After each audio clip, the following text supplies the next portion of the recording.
बिस्मिल्लाहिर्रहमानिर्रहीम। अस्सलामु अलैकुम। बच्चों, मेरा तारुफ़ ये है, मेरा नाम मोहम्मद इकबाल है और मैं UGI में इकनॉमिक्स पढ़ाता हूँ। और इस दुआ के साथ कि अल्लाह रब्बुल इज़्ज़त हम तमाम को अपनी अमान में रखे, हमें हर मुश्किल मुसीबत से बचाए और माशरे में हमारे जो भी हकूक़ व फ़राइज़ हैं उनका हम ख़ास तौर पे ख़याल रखें। बेटे, हमारी कोशिश होती है कि हम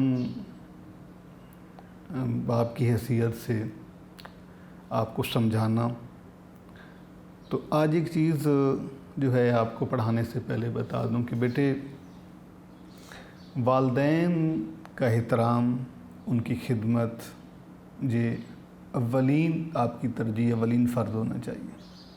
क्योंकि वालिदैन की रज़ा में रब की रज़ा है और हम एक मुतमईन ज़िंदगी और कामयाब ज़िंदगी उसी सूरत में हम पा सकते हैं कि जब हम अपने वालिदैन की खिदमत करें, उनके हुक्म की तामील करें, कभी उनका दिल ना दुखाएं, कभी हर्ट ना करें, कभी जो है कोई हमारा ऐसा अमल नहीं होना चाहिए वह हमारा कौल व फ़ेल जिससे उनको तकलीफ़ पहुँचे, वो परेशान हों।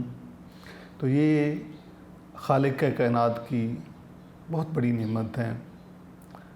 इनका एहतराम करें, कि खिदमत करें, को वक्त दें, बहुत ज़रूरी बात है। क्योंकि हमारा जो आज का दौर है इसमें सबसे जो बड़ी आप कह सकते हैं खामी है वो ये है कि हर शख्स जो है अपने अपने मामलात में मसरूफ़ है और ख़ास कर औलाद जो है उसके पास अपने वालिदैन के लिए वक्त भी नहीं होता। तो बेटे, आपने एक अच्छे शहरी होने का, तालिब इल्म होने का और वालिदैन के फर्मा बरदार होने का आपने सबूत देना है। इंशाअल्लाह मेरी दुआ है कि अल्लाह ताला हम सब को जो है ये नेकी करने की तौफ़ीक दे और वालिदैन का एहतराम करने की जो है वो हिम्मत तौफ़ीक अता करे। तो ऑनलाइन क्लासेस में बेटे इकनॉमिक्स पार्ट 1 फर्स्ट ईयर, इसमें जो हमने चैप्टर स्टार्ट किया हुआ था वो मार्केट इक्विलिब्रियम का था।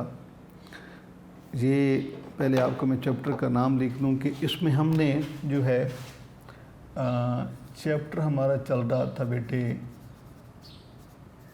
मार्केट इक्विलिब्रियम, ये हमारा चैप्टर था बेटे।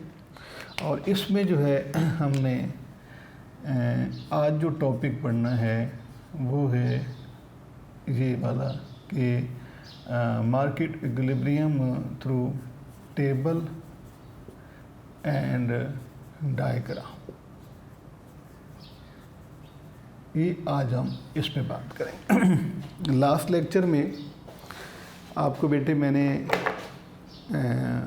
ये ब्रीफ किया था कि मार्केट इक्विलिब्रियम का जो चैप्टर है ये बुनियादी तौर पर इससे पहले जो दो हम चैप्टर पढ़ चुके हैं, डिमांड और सप्लाई, उन दोनों को एक कंबाइन फंक्शन में जब लेके आते हैं तो उससे मार्केट का इक्विलिब्रियम बनता है।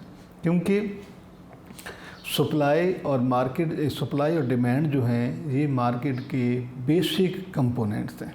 यानी कि ये डिमांड और सप्लाई के कंबाइन होने की सूरत में, सेम होने की सूरत में जो है मार्केट पॉसिबल है।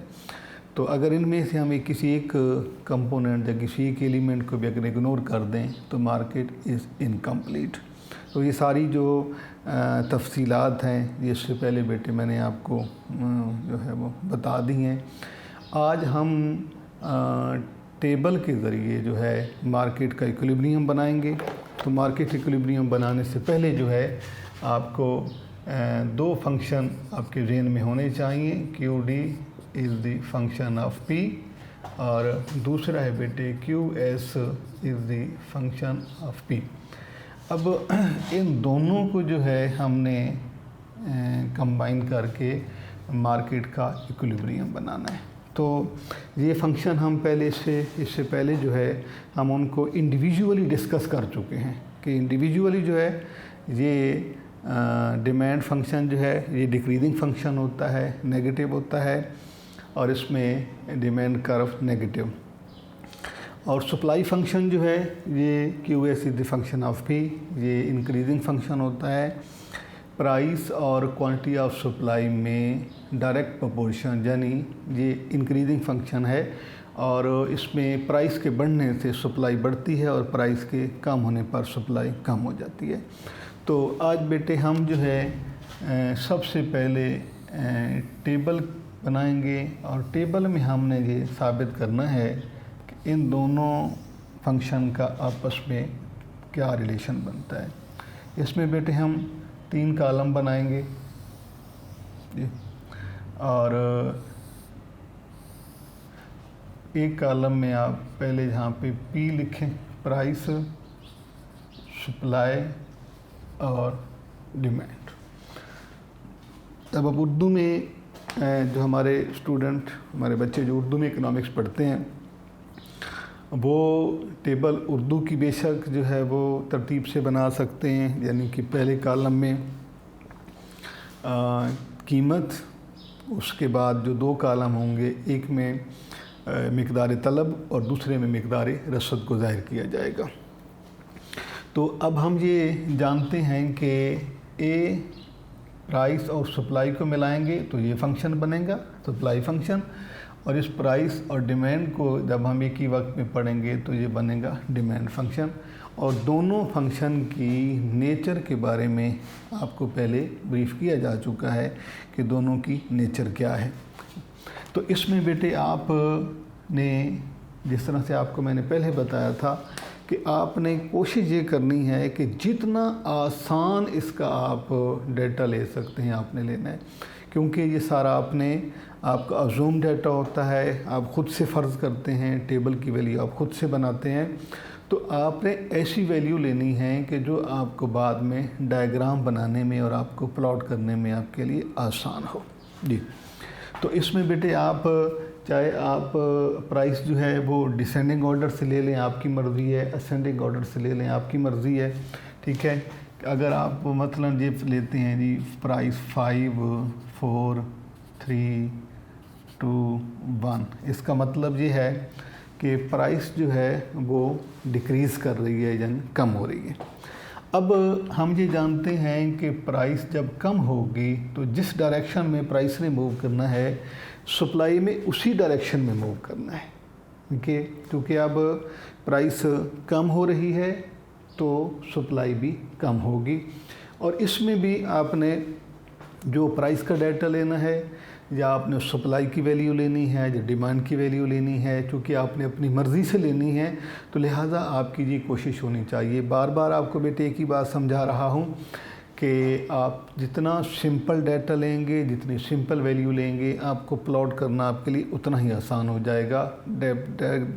डायग्राम जो है आपका एक बड़े सीक्वेंस से बनेगा जी। तो इसमें हम फ़र्ज़ करते हैं कि जब प्राइस 5 है तो सप्लाई जो है वो 50 है। प्राइस जो ही कम होती है, इनके 5 से 4 होती है, तो सप्लायर यानी जो सेलर है वो उसकी सप्लाई को रोक देता है, सप्लाई कम कर देता है, मसलन 40 कर देता है। जब प्राइस और कम होती है तो जो है वो सप्लाई और कम कर दी जाती है, 30। इसी तरीके से प्राइस 2 होने पर ये 20 और प्राइस 1 होने पर ये 10। अब ये टेबल जो आपके सामने मैंने कॉलम बनाया, अब ये साबित करता है कि प्राइस और सप्लाई के इंक्रीजिंग फंक्शन को, यानी प्राइस के कम होने से सप्लाई कम हो रही है। और अगर आप इस तरह से आप इसकी वैल्यू लेते हैं कि प्राइस आप 1, 2, 3, 4, 5 इंक्रीज़ करते हैं, तो फिर सप्लाई भी जो है वो उसी रेशो से इंक्रीज़ करती जाएगी। अच्छा, अब हम ये देखते हैं बेटे कि प्राइस का डिमांड के साथ रिलेशन बनता है इनवर्स, यानी डिक्रीजिंग फंक्शन है। तो प्राइस जब ज़्यादा होगी तो डिमांड कम होगी। मसलन फ़र्ज़ करते हैं कि 5 प्राइस पे डिमांड जो है वो 10 की जाती है। प्राइस 5 से 4 होती है तो जो ख़रीदार है, सारिफ है, वो कीमत को इन्वर्सली फ़ॉलो करता है, यानी नेगेटिवली फ़ॉलो करता है। चीज़ सस्ती होने पर वो ज़्यादा ख़रीदता है। जो ये चीज़ की कीमत कम होती है, सस्ती होती है, तो वो उसकी डिमांड को जो है वो बढ़ा देता है 10 से 20, और जब उसकी प्राइस कम होती है तो वो इसकी डिमांड को और ज़्यादा कर देता है। 3 से 2 होने की सूरत में जो है वो डिमांड उसने और बढ़ा दी है। तो ये आपके सामने मैंने लिख दिया बेटा कि एक कॉलम, पहले कॉलम में हमने प्राइस को लिया है और दूसरे में सप्लाई और डिमांड को। अगर हम इसी के साथ ही एक कॉलम और बनाते हैं और इसमें हम जो है वो स्टेटस बता देते हैं कि जी कि डायग्राम की नेचर क्या बनती है। तो अगर हम पहला जो कॉलम है बेटा हमारा पहले पॉइंट का, अगर हम उसमें देखें तो जब प्राइस 5 है तो उस वक्त कैफियत क्या है कि QS is greater than QD। QS supply 50 है, डिमांड 10 है, लिहाजा हम लिख रहे हैं QS is greater than QD, यानी रसद तलब से ज़्यादा है। जब प्राइस 4 होती है तो सप्लाई कम और डिमांड ज़्यादा होती है, लेकिन फिर भी QS is greater than QD, यहाँ पर भी सप्लाई जो है वो डिमांड से ज़्यादा है। प्राइस और कम होने पर सप्लाई बढ़ती है, डिमांड सप्लाई कम होती है, डिमांड बढ़ती है, और ये है जी QS is equal to QD। इस स्टेज पर जो है क्या है, QS is equal to QD। उसके बाद अगला स्टेटस क्या है जी, जब प्राइस 2 है तो यहाँ पर QS कम है और QD ज़्यादा है। तो यहाँ पे बेटे आप लिखेंगे QS is less than QD। उसके अगला जो है स्टेटस, उसमें भी ऐसे ही है कि QS is less than QD। तो हमारे पास जो मतलब है फार्मूला है मार्केट की इक्विलिब्रियम का, वो ये है कि जिस प्राइस पर सप्लाई और डिमांड इक्वल होंगे, जिस प्राइस पर डिमांड और सप्लाई इक्वल हो जाएंगे वो प्राइस कहलाएगी बैलेंस्ड प्राइस, या मार्केट इसको हम और बैलेंस प्राइस या इक्विलिब्रियम प्राइस कहते हैं, बैलेंस प्राइस। ठीक है बेटे, तो इसको उर्दू में बेटे आप लिखेंगे जहाँ पर मुतवाज़िन कीमत और वो क्वांटिटी जिसमें सप्लाई भी और डिमांड एक जितनी है, इसे हम नाम देंगे बेटे बैलेंस्ड आउटपुट का या क्वांटिटी। तो ये कहलाएगी मुतवाज़िन मिकदार।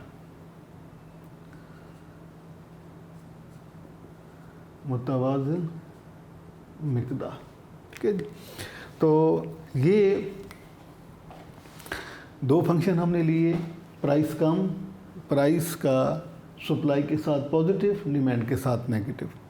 उसके बाद हमने यहाँ से ये मैं सॉर्ट आउट करना है कि वो कौन सी प्राइस है जिस पर सप्लाई और डिमांड इक्वल हो जाते हैं। तो इसमें बेटे जो है हमने ये देखा है कि प्राइस 3 जो है इस पर डिमांड भी 30 है, सप्लाई भी 30 है, लिहाजा जिस प्राइस पर QD will be equal to QS, that price will be declared as balanced price. Equilibrium price भी हम कहेंगे, उसे हम बैलेंस्ड प्राइस भी कहेंगे।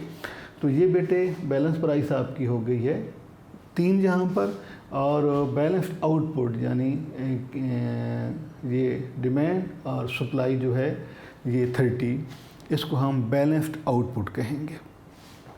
तो ये भी आपसे शॉर्ट में पूछा जा सकता है कि what is meant by balanced price, और what is meant by output. तो इस टेबल में अगर आप इस टेबल को एक्सप्लेन जब करना चाहेंगे तो उसमें आप लिखेंगे एक्सप्लेनेशन में कि in this table there are 3 column, in first column there is price is shown, and in the second column there is quantity of supply, and third column is there is quantity of demand. 4 column shows the situation, the status regarding QD and QS. This table shows that when price of a commodity fall, its supply fall and its demand increases. There are 5 level of prices, 5, 4, 3, 2, 1.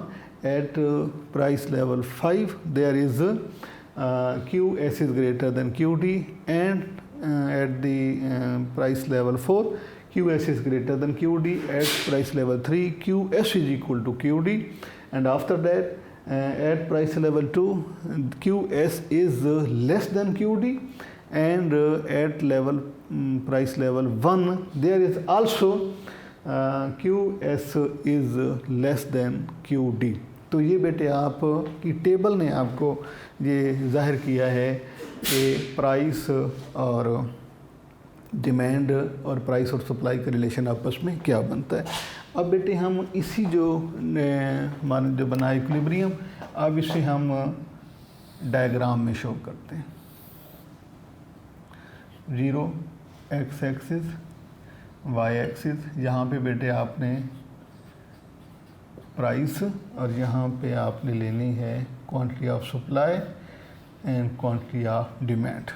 तो देखें आप इसमें price level जो है वो 5, 3, 2, 4, 1 यानी कि 1, 1 के गैप से है, तो ये आपको प्लॉट करना आसान है।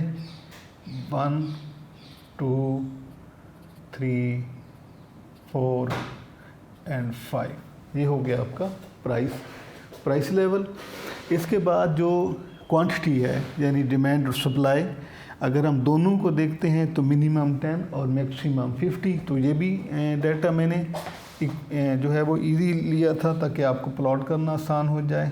10, 20, 30, 40 एंड 50। तो इसमें बेटे आप जो है सबसे पहले आप किसी एक को प्राइस के साथ सप्लाई को आप करें, तो ये आपका जो है वो कैसे बनता है, यानी प्राइस 5 है तो जो है अपना सप्लाई है 50, तो आप 5 और 50 को मिला देंगे।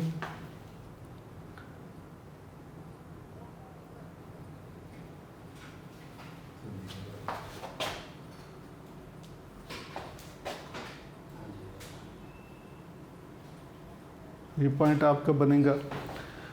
उसके बाद आप 4 और 40 को, ये आप 40 है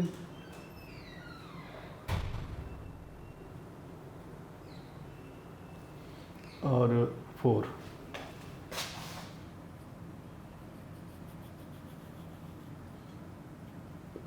पॉइंट बन जाएगा। उसके बाद 3 और 30,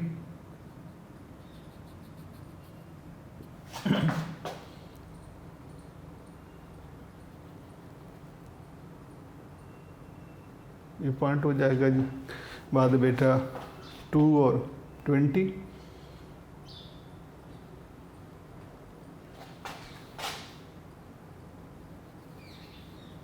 और 1 और, तो ये जब आप इनको मिलाएंगे इन पॉइंट्स को, तो ये आपका सप्लाई कर्व बनेगा। ये हो जाएगा एस, ये बेटे आपका सप्लाई कर्व कि आपने इस प्राइस के साथ सप्लाई को आपने किया है। उसके बाद आप इस प्राइस को डिमांड के साथ, तो प्राइस जब 5 है तो डिमांड है 10, तो 5 और 10 को मिलाएंगे आप।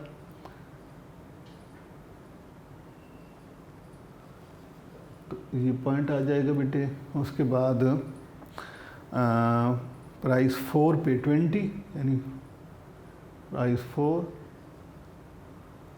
और इसको आप मिला देंगे, ये पॉइंट आ जाएगा, और 3 पे 30 यही पॉइंट आएगा, और 2 पे 40, 2 और 40 ये पॉइंट हो जाएगा, और 1 पे 50 ये पॉइंट हो जाएगा। तो इसको जब आप मिलाएंगे इस कर्व को,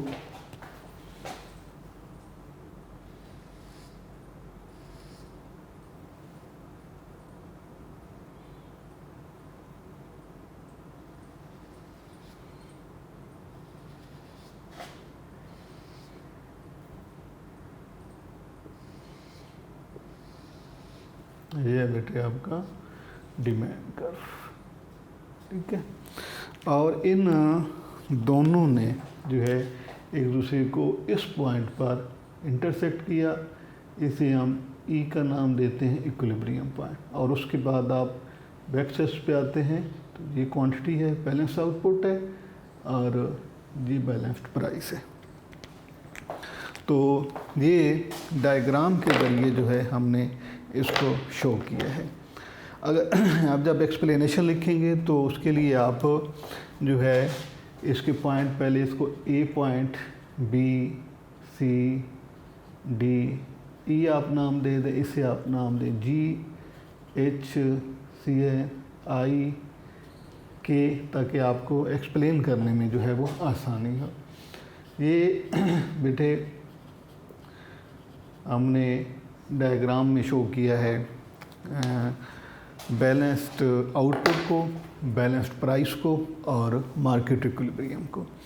जब आप इसे एक्सप्लेन करेंगे, यानी कि जब इसकी आप डायग्राम की एक्सप्लेनेशन लिखेंगे, तो ये आपके लिए बहुत ही आसान है। मसलन आप लिखेंगे इस दिन diagram on x axis quantity is shown, यानी quantity of supply and quantity of demand is plotted, and on y-axis there is a price level, and या price is plotted, the price is shown। जैसे आप को लिखना चाहें ये आप लिख देंगे। उसके बाद लिखेंगे कि there are two functions in our table, दो फंक्शन डिमांड और supply. First of all, with the help of price and supply, we built a supply curve. As at price 5, their supply is 50, we get point A, and at price level 4, supply is 40, we get point B. At price level 3, supply is 30, we get point C. At price 2, supply is 20, we get point D. And at price level 1, supply is 10, we get point E. By joining A, B, C, D, E points, we built a curve named supply curve. After that, now we show the relationship between price and quantity of demand. At price 5, quantity of demand is 10, we get point G. At price 4, quantity of demand is 20, we get point H.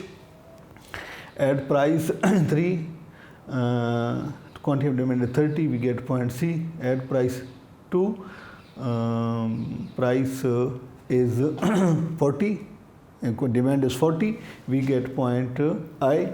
At price level 1, demand is 50, we get point A. By joining the points G, H, C, I, K, we build a curve that has negative slope, and that is a demand curve. As demand curve and supply curve intersect each other at point E, and point E, there is quantity is 30 and price is 3. So 3 price is determined by the equilibrium of demand and supply, so it is called balanced price, and 30 जो है 30 is the quantity that at the price 3 there is 30 quantity of demand and also 30 quantity of supply, both are equal. तो उर्दू में जब आप इसे लिखेंगे तो इस डायग्राम में जो है एक्स एक्सिस पर मिकदार रसद और मिकदार तलब को लिया गया है और वाई एक्सिस पर कीमत को ज़ाहिर किया गया है।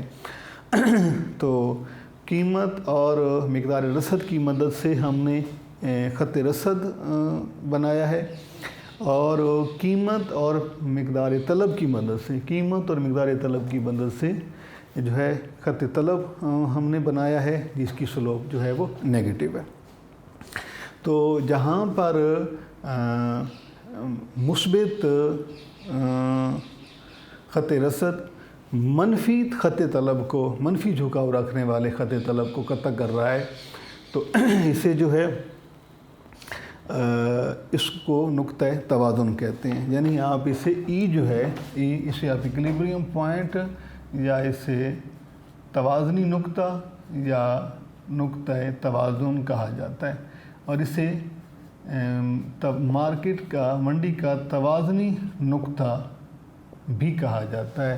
यानी दोनों अल्फाज जो हैं वो इसी के लिए होते हैं। तो बेटे ये अभी हमने डायग्राम के ज़रिए जो है ये साबित किया है कि मार्केट का इक्विलिब्रियम जो है वो कैसे होता है। सबसे पहले आपने डिफ़ाइन करना है बेटे, टेबल बनाना है। टेबल में भी हमने उसी बात को ज़ाहिर किया है और उसके बाद हमने डायग्राम को भी उसी सूरत में इंशाअल्लाह हम अगले लेक्चर में जो है इस तवाज़नी नुक्ता पर जो चेंजेस आती हैं उनको हम जो है तफसील से इंशाअल्लाह डिस्कस करेंगे। अल्लाह हाफ़िज़।